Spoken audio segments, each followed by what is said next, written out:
Hi, Mr. Unkert here, and in today's video, I'm looking at the Khan Academy assignment, Find Trig Values using Angle Addition Identities. And I'm going to break this assignment into a couple of videos. So in this first video, we'll just tackle this one particular problem, and I'll show you how I would do it. Okay, so we're going to find the sine of 285 degrees exactly using an angle addition or subtraction formula. Now, you may be tempted just to take your TI-84 and plug it in and come up with a result, but as you can see, it would give you some kind of decimal approximation. These are exact answers, so we really want to figure out how do we get the exact answers. And the way we're going to do it is we're going to use some trig identities. So I'm going to go over to my website here, mrunkert.com. I'm going to click on trig identities. You see I've already pulled up, but it's going to give me the same page. But if you weren't on the same page, you'd click on that. And then I look, and I'm going to use this first one. Sine A plus B equals sine A times cosine B plus sine B times cosine A. Okay? All right. So we're going to use that one, and we're going to break apart the sine of 285 degrees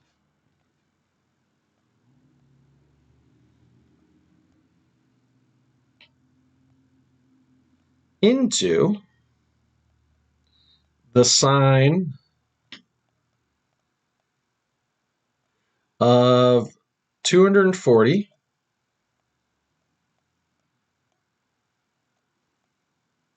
plus 45 degrees. Now, when using these trig identities, it may take a little bit of practice to figure out how are you going to break these apart. Once you practice more at it, you'll get used to kind of knowing which ones you can break apart. The reason why I'm doing it this way is we can find the sine of 240 degrees. Let's draw out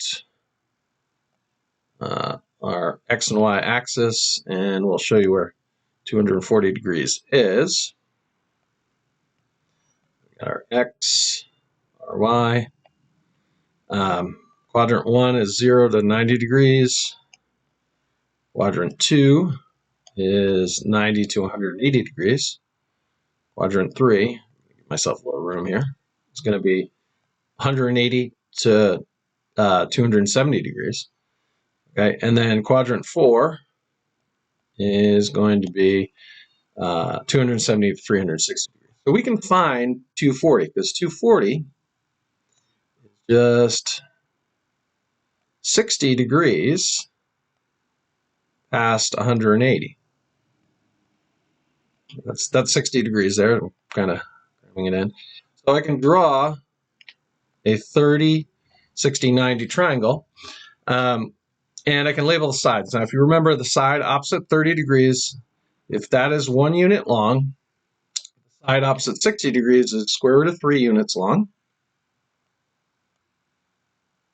And then the side opposite the 90 degrees, the hypotenuse, is 2 units long. And you can confirm that with the Pythagorean theorem. 1 squared plus the square root of 3 squared is 1 plus 3, that's 4, equals 2 squared. Okay? But also you need to remember these ratios, the 30, 60, 90 triangle and the 44, 5, 45, 90 triangle, which you use for the sine and cosine of 45 degrees. Okay. Now, one thing about this is this value, because it's on the negative part of the x-axis, will be negative. This one will be negative also. We are going to use the reference angle, which is the angle off of the x-axis, whichever quadrant you're in, to find the sine and cosine of 240 degrees, which 240 degrees is this angle all the way up to here. Okay, but we use the reference angle to find the sine and the cosine. Okay, so the sine of 240 degrees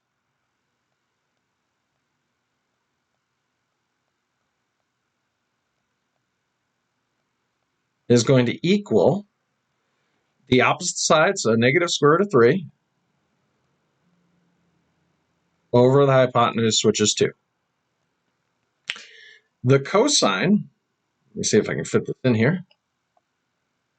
And I apologize about my writing, it's not great on this tool. I'm doing what I can with it. Pretend that's a degree symbol. All right, so that's going to equal the adjacent side, so negative 1, over the hypotenuse, which is 2. Okay. All right, so we got the sine and the cosine of 240 degrees. Okay, now we need the sine and the cosine of 45 degrees. Okay.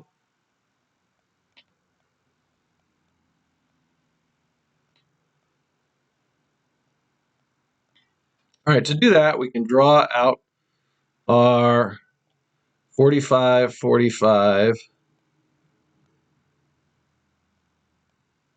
And I'm not going to write the degrees symbol because I'm writing it's kind of small. But 45, 45, 90 triangle. Opposite the 45, if that's 1 unit, this is also 1 unit. I mean, it's opposite the same angle, so that makes sense. And the hypotenuse is square root of 2, because 1 squared plus 1 squared is 2. That equals this squared, so square root of 2 squared is 2. So, okay, so anyways, sine, let's just take, doesn't matter which 45 you take, but take this one. So sine is going to be 1 over square root of 2, which we want to rationalize the denominator. So we're going to multiply by square root of 2 over 2, which is like multiplying by 1. So you're going to get square root of 2. Square root of 2 times square root of 2 is just 2. So square root of 2 over 2. Notice the cosine is going to be the same things. So cosine is the adjacent side, but the adjacent side is also 1.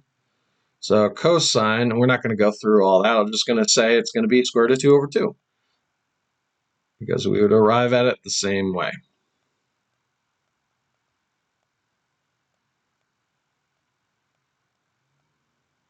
Okay. All right. So again, we're using this first trig identity. So sine of a plus b equals sine a cosine b. So we want sine of 240 times the cosine of 45. So we're going to have negative square root of 3 over 2 times square root of 2 over 2.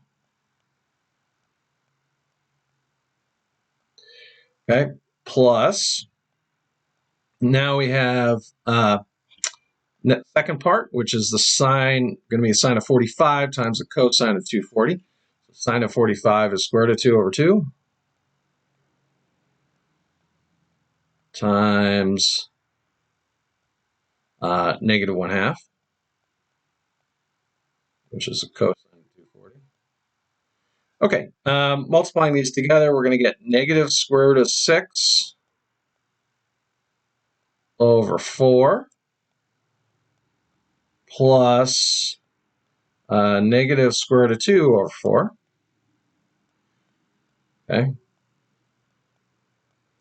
Now these have the same denominator, so we can combine them. There we go. All right, so let's take a look at our answer. So we have negative 2 over 4 minus, negative square root of 2 over 4 minus negative square root of 6 over 4. Looks like B. Notice that this is in a different order, and the reason I came out with a different order is I picked sine 240 plus 45. You could have done it sine 45 plus 240. It's going to come out the same. So B is going to be my answer. I'm going to check. Got energy points. Today's a great day. If you do have questions on this problem, please leave comments in the comments below. Otherwise, thank you for watching and have a great day.